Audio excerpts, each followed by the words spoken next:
Hello, everybody. My name is Clarke Dana. I'm joining you from Nairobi, Kenya, and I am the marketing director for Emerging Destinations. For those of you who are meeting us for the first time, here's a quick intro to Emerging Destinations. We have been representing distinctive travel companies to the North American travel trade for over 35 years. We work with a database of 50,000 travel advisors across US and Canada, and we act as the in-market sales and marketing arm for our partners. We do sales calls, we represent companies at trade shows, we organize and lead fam trips, and we provide consulting on how to optimize product, sales, and marketing to reach the North American travel trade. The short version is that we represent cool companies and cool places, and India Exotica Travels is a great example of that. We have clients in the Americas, in South America and Central America, in Africa, Asia, and Europe. So, yep, that's us, and it's a pleasure to meet you all. Okay, and now, without further ado, I would like to introduce India Exotica Travels and Manoj, who is the MD of the India Exotica Travels. And they are a fantastic, fantastic company with over 15 years of experience. Everything they do is custom. They offer India, Nepal, and Bhutan. And their strength is really depth of access. Access to places, communities that a lot of operators just aren't able to reach in the same way. The itinerary that I am going to speak on is one that I traveled, and it's my firsthand experience of India, and it was my first experience of India. So everything that I have to share today comes from personal experience. And I hope I really showcase how fantastic an experience it was. And hope we can answer a lot of the questions that come through about India and about the corners of India that you might be missing out on. So I will not share a full screen because what we're going to do is just have a conversation between Manoj and myself so that it's a bit more engaging and you get a full picture of the really special bits of India. Many of you will be familiar with the Golden Triangle and the best offerings that India has. So we're going to just have a conversation here and highlight some of the things that we think you should know. So what you're about to see is the trip that I took with India Exotica Travels, the good, the unexpected, and the memorable. And we're just going to take it destination by destination and day by day. So the itinerary that I did was very, very, very, very amazing and very short notice. I joined my partner and his mother on a trip to India because my mother-in-law was having her knees replaced, and medical tourism is a big part of India as well. And I gave Manoj and his team very short notice that I was coming through, and they put together this fantastic itinerary, starting in Ahmedabad and ending in Ahmedabad, moving through the Gujarat, Delhi, Agra, Abaneri, Jaipur, and finishing in Ranthambore, where after that I returned back to Ahmedabad, where I spent an extra 2 weeks, on my own with my partner and his mother. And I think that this was a truly special experience. And I guess to kick us off, Manoj, can you tell me, with such short notice, you put this itinerary together. So what was the thinking with putting this together? Well, Clark, the interesting thing was that when we came to know that you're coming to India and we want to offer some introductory tour to you, the obvious thinking was that let's just offer her the most classical thing. And then we said, no, come on, we are an India Exotica Travel. We specialize in this experiential travel, remote country travel. Our main focus is not monuments, but people of India. So we got to take you to places which are lesser visited. So that's why we said, okay, we're going to start this thing from a very lesser known city but it is a World Heritage Site by UNESCO. So we started the trip in Ahmedabad for you. And we said we also want to show you some very unusual wildlife area, the Run of Kutch, which literally means the wasteland of the Run. It used to be a sea years ago, and now it has dried up, and it's very unique landscape. So we said, okay, we instead of just showing you the basic, the most classical things, let's take her to some real out of the way things like these two things. I hope it worked out because, you know, it's always the thing that, oh, where are we going? Ahmedabad? I have never heard of that before. Yeah, absolutely, absolutely. It was a really interesting place to start the trip. Absolutely, yeah. Thank you. Um, so that's pretty much where my trip began. I definitely had a lot of assumptions about what Ahmedabad was going to be like, but it did not meet any of them. I was completely less of what my Ahmedabad experience was like. And the first day, I was fortunate enough to do the heritage walk. And Ahmedabad is a UNESCO heritage site. And it is a really special experience because it is an experience in living culture. You are walking through the lives of people, as well as the history of the people that came before. So on the heritage walk, you see these really beautiful bird feeders, which have been there for a very long time. You see the poles, which are these arches that divide different areas and different, as I understand it, different communities. So depending on what people brought to the community, they lived in this area or this pole, and these were the dividers between them. So it was a really interesting walk to see the history in play, but also the people living within the history, going about their daily business. It was very, very special.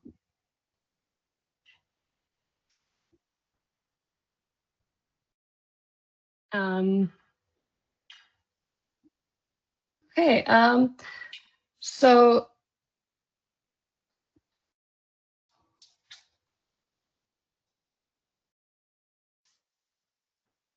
So, Manoj, tell me what you think is one of the major highlights of Ahmedabad that I was fortunate enough to experience that you think people are missing out on by skipping this incredible city.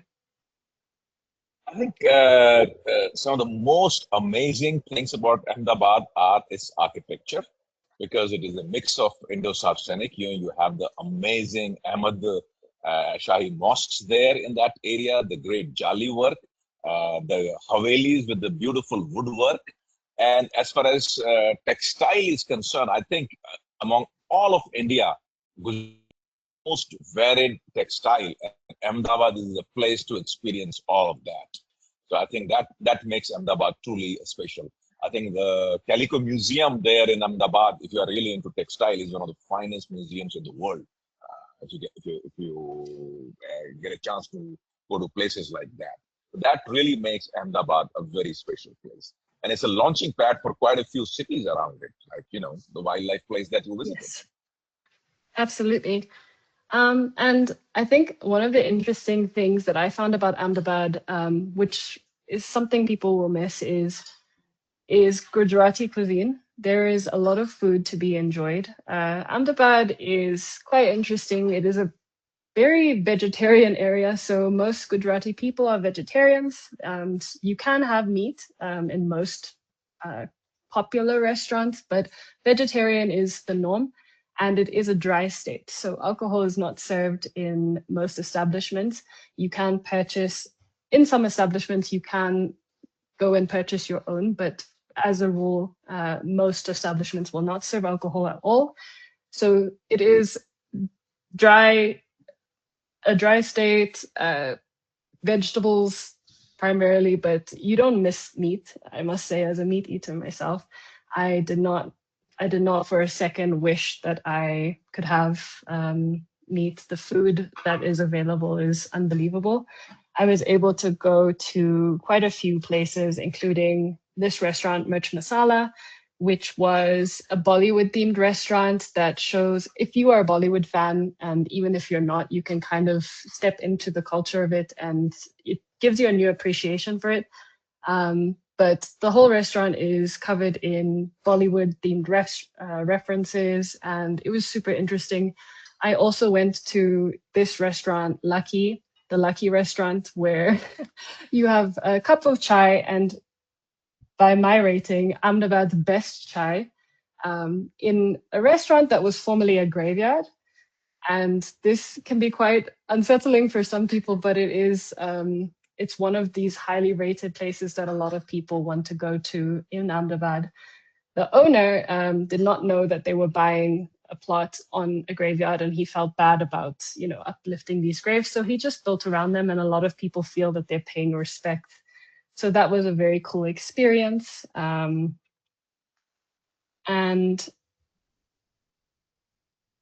before I leave Ahmedabad, one of the interesting things that you can see is the stepwell. It's a smaller stepwell compared to what you see on the rest of the Gujarat tour. But that was definitely a highlight for me to kick off the journey. From Ahmedabad, I headed through to Patan on my way to Dasada. And this was about a 2.5 hour drive. I stopped at the Ranki Vav stepwell, which was really phenomenal. And I believe it's been excavated. It had actually been covered a while back by weather conditions, and it was excavated very carefully. But you can just see how much detail went into the building of these stepwells. It's truly a special experience to go and walk through them, and again to see how people once lived. Stepwells were designed to collect water, so when the rain came in, they allowed water to flow in, and people around the surrounding communities could come and collect water as well.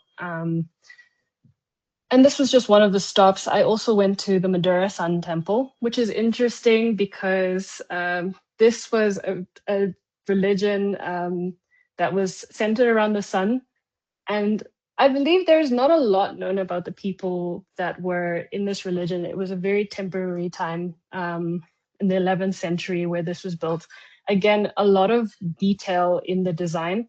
And it kind of leans into some of the stories of the Kama Sutra as well.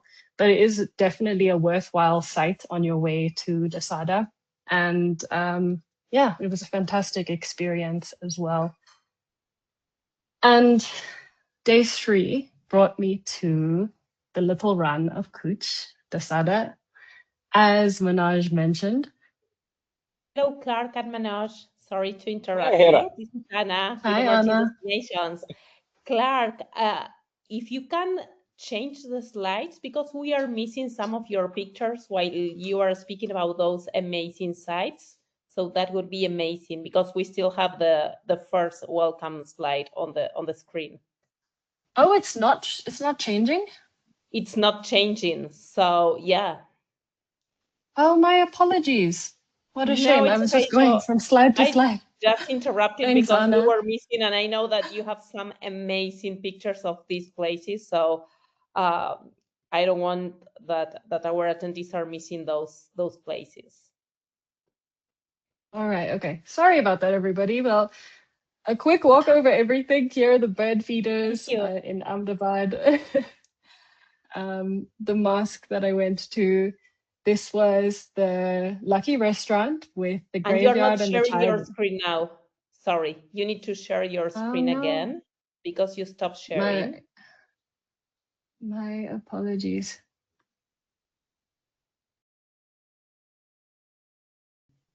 Okay. There you go. Can everyone see my screen? Thank you, Anna. Yeah. Thank you. Sorry to interrupt. No, at least you did. Thank you. Sorry, everybody. That is terrible. I wish I had known sooner. But here is if you can reflect back on the words that I said earlier, but here is my experience of Gujarat, starting with Ahmedabad. The bird feeders that I mentioned are in this photo. We have the Lucky restaurant where the chai was served, and you can see this little tombstone here, Mirch Masala, which is the entrance to the Bollywood themed restaurant.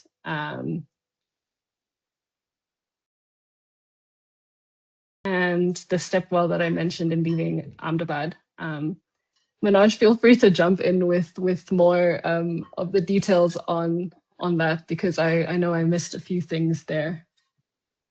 No, so far it's going pretty well. Yes. Okay. And then, yeah, on my way to Patan, this was the stepwell that I mentioned that was excavated. It's quite deep. You spend about an hour here just walking around, and you can see just the amount of detail that goes into the carvings. And this is the whole stepwell, so you can really see how much time was spent in building these very complex structures that were used to collect water. And this over here is the Madeira Sun Temple that I mentioned for this particular group that was worshipping the sun from the 11th century. These have been preserved incredibly well. You can walk in and around them and take pictures freely. So that's very special. And moving on to Gujarat's Wild Edge, the little run of Kutch, Dasada, as Manoj mentioned. These are salt pans that are flat and go as far as the eye can see. It's a pretty amazing experience to be on this area. I stayed at Run Riders, which is a quaint little boutique bungalow lodge that is nearby to the Run of Kutch, so that you can participate in the safari. It's about a 15-minute drive to the entrance of the park, where you can go and see some tremendous wildlife. There are over 300 species of birds. And the major attraction is seeing the Asiatic wild asses. So that is a huge plus. I was quite surprised myself, because I didn't know that these particular species of donkeys were so special. But seeing them, I caught this picture of a donkey that most of us are familiar with next to these very majestic creatures. They are tremendous, and you see them in large herds. And yeah, it is a very special experience. The bird life is phenomenal as well. I will say that having great camera equipment is necessary. It's something that I definitely will invest in upon my return to Dasada. I do plan to go back and get some great wildlife photos of birds. You will see pelicans, flamingos, and many other migratory species. One of the things that you get to do as well is enjoy immersive experience with the community. So I was able to go and see this Gujarati lady who is an embroiderer, and she showed me some of the work she's been working on. She spends up to 6 months working on different fabrics for weddings, for gifts, and other requests. And you can purchase some of her works. I have right here. This is what I got myself that I'm very proud of. And she showed me how she goes about her embroidery. She told me the stories of how she's taught her daughters to do the same. And it was just very nice to be welcomed into the home of a real Gujarati woman who, this is her livelihood, this is what she does, and to be able to support her community as well. We also got to see other local tribes and kind of see their crafts as well. A lot of these are semi-nomadic tribes that are bringing some of their learned crafts, and you can go and sit with them as well. The guides are very helpful in translating and learning questions from each of these people. One of the things I noticed was people were very welcoming with photographs. They encourage you to take photos, which was a very notable thing about Gujarat. The next step on my journey was a flight to Delhi, which was a fantastic experience as well. I spent the day going between the Jama Masjid, which is India's largest mosque, and it is truly beautiful. It's a serene experience. They give you a cloak to wear and shoes to cover your feet. Women are required to wear the cloak for modesty. But it is truly a fantastic experience. Another thing that you get to do is ride a rickshaw, which I was able to do heading to Ayman's tomb, which is the blueprint that inspired the Taj Mahal, which is a really fantastic thing to see because you can really see on your way to Agra what conceptualized the Taj Mahal. Something else you get to see, which I did, was Gandhi's Memorial and Eternal Flame, the Rajghat. It's quite a serene experience if you know the history of Gandhi, and there is a bit of controversy. So going there, it's quite quiet. You can pay some respects to his memory, which is a really nice experience. And then of course the fantastic tower, the Qutb Minar, the Victory Tower, which is also a UNESCO World Heritage Site. My favorite of this was seeing Isa Khan's tomb because it still has the color edged into it. So you can see what some of these monuments looked like. You get an idea of how colorful and how beautiful they were once upon a time. They have been preserved as much as possible. And then over to Agra, which we all know is famous for the Taj Mahal. You go through seeing the Agra Fort and these gorgeous red clay buildings and monuments compared to the white marble of the Taj Mahal. There's a lot of detail that goes into the Taj Mahal, and it was truly an emotional experience for me, especially to be able to do it at sunrise. Something I noted about Agra was the artisans. So I got to see a lot of this embroidery work called Zardozi. It is quite famous, and there are a lot of craftsmen that do this in Agra. It is very special, and it is quite nice to get. This is a purse that I was gifted by artisans in Agra, which were really beautiful. And then this is the marble craft that is etched into the Taj Mahal. So once you see it there, you can actually go and purchase something of your own there. They do tables, they do platters, and you can have these delivered to your address as well. So that was pretty much the magnificent experience of Agra. I was blown away by this monument. It was truly, truly a unique experience. I also went to Abaneri, which has one of the oldest stepwells. And as I mentioned, stepwells were used to gather water. So this was quite an adventure because this is Kapoor, the camel that took me to the stepwell. It was a very short but bumpy and adventurous ride where you go into the stepwell and you can spend some time there. And once I returned, I got to participate in a yoga session, which is very different from the asana traditional yoga that we do nowadays. I had quite a nice experience experiencing authentic yoga. It was more about unwinding and relaxing, and that was very exciting. I also went to these traditional bangle makers, and they made me a bangle. I got to pick my colors, and they showed how they roast it and how they bend it into, the beautiful pieces of jewelry that you can buy. And the night ended with some villagers from around the area coming to showcase some of their dance moves. And all of us got to participate in that as well, which was extremely fun. Then we moved on to Jaipur, the Pink City, where the famous Hawa Mahal, you can go and see the 953 windows of this facade that is the pinnacle of Jaipur, as well as Amar Fort. You can have the option of going up Amar Fort with an elephant, or you can walk, depending on your preference. And as well as the city palace and Janta Minar. So this was probably my favorite. If you are a science person, this is a very interesting experience because you see the experimentation of the king's observatories. He tested out sundials, he tested out aligning the stars. There's lots of mathematics involved, but it was a truly amazing experience. And my trip wrapped up with this tremendous experience of spotting a young tigress in Ranthambore. I participated in 3 fantastic safaris.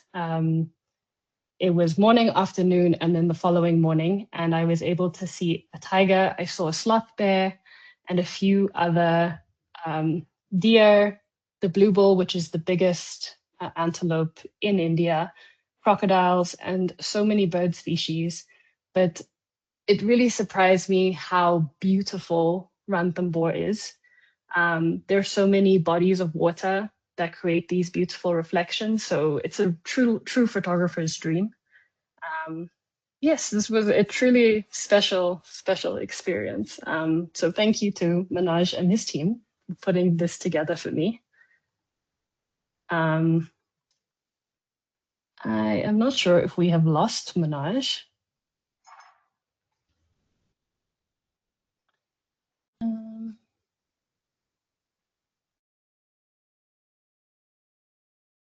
And yeah, I apologize again for the photos. I can't believe that the screen was not sharing. The software has updated recently and a few of the things have moved around, so I apologize for that. Okay, let me quickly just check what's happened to Manoj.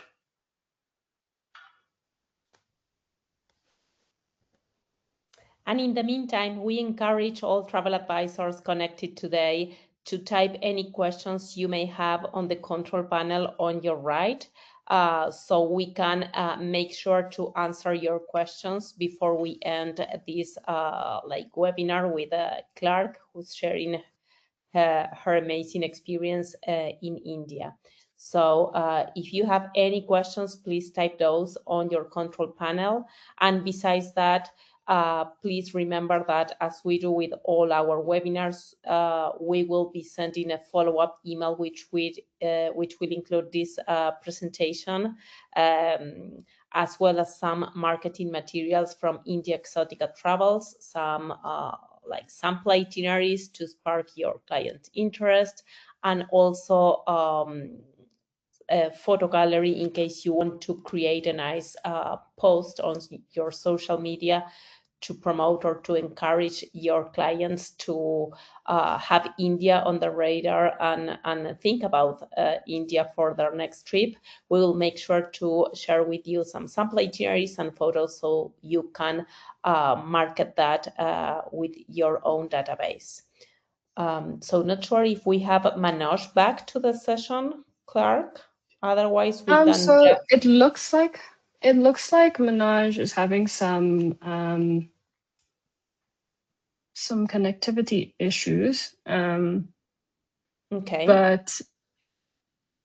But yeah, I know that we had kind of planned to talk a little bit about adding Gujarat, because I know that this is not a region that is explored. And one of my top highlights was staying in Ahmedabad. And this is a motivator in itself for Gujarat.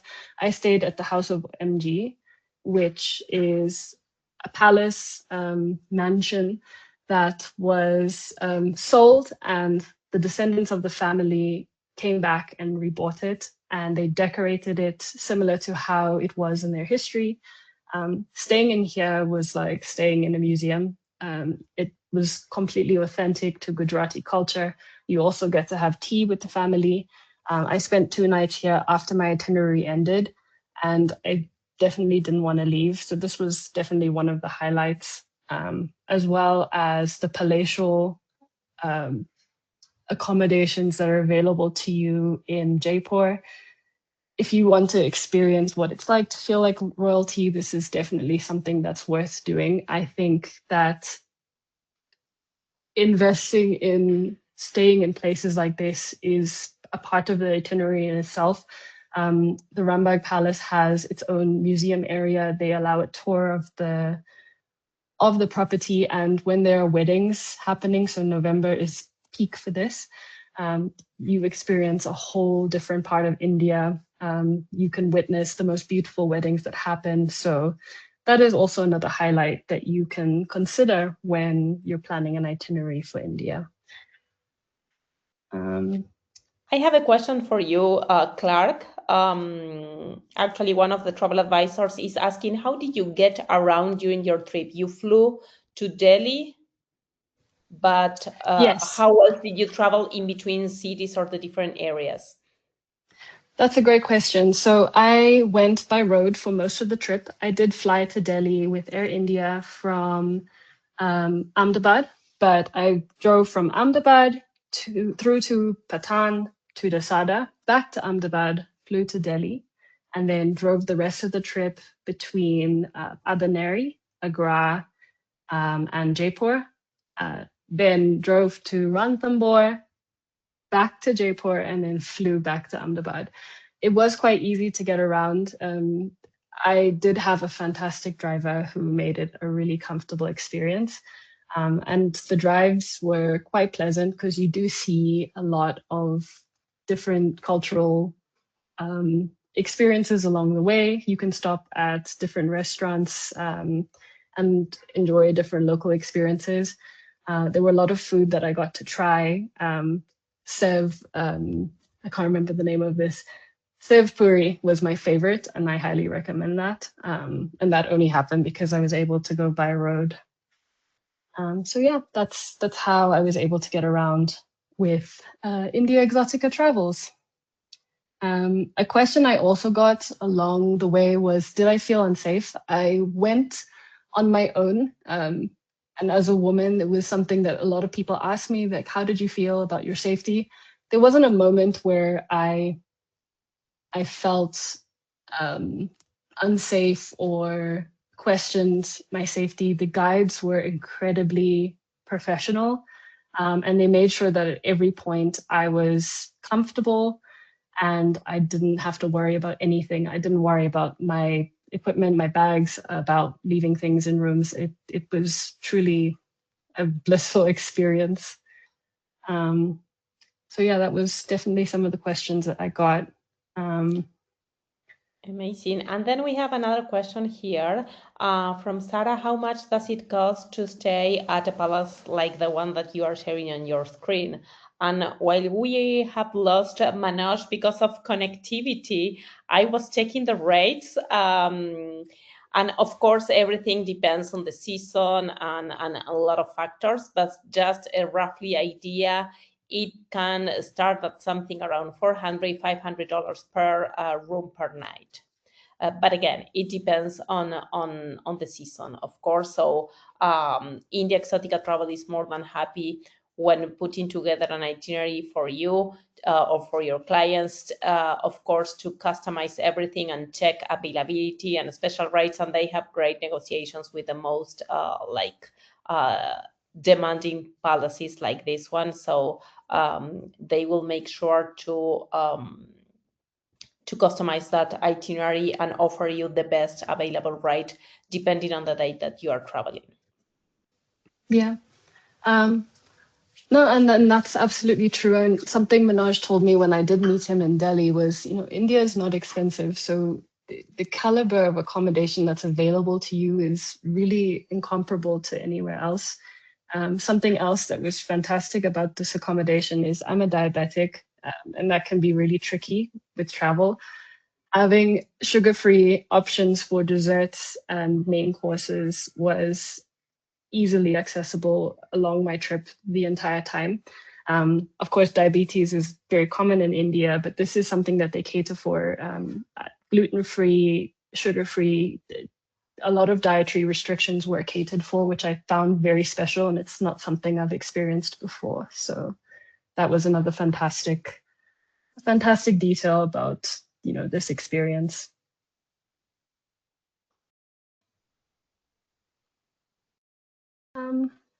Okay. Are there any other questions? I'm just looking at the panel. So far, I don't see any. And I don't think we're going to get Manoj back, unfortunately. Mm-hmm. But of Okay. course, if any of the travel advisors connected today are interested to scheduling a one-on-one with Manoj or a private training session, please let us know when we are sending you the follow-up email. Just reply to that email and we will make sure to schedule a one-on-one virtual meeting between you and Manoj, or if you want to do like a private training session on India and the most iconic cities or places to put together in an itinerary, we can schedule a private session for you with Manoj. So let us know by replying the follow-up email that we will be sending you before the end of the week. Okay, fabulous. Thanks for that, Anna, and thank you for rescuing me when the slides were not presenting. Thank you to everybody. Thank you to everybody who attended. I hope that this was informative, and unfortunately, we were not able to get Manoj's insight. But as Anna said, if you do have any other questions, please don't hesitate to reach out. Thank you.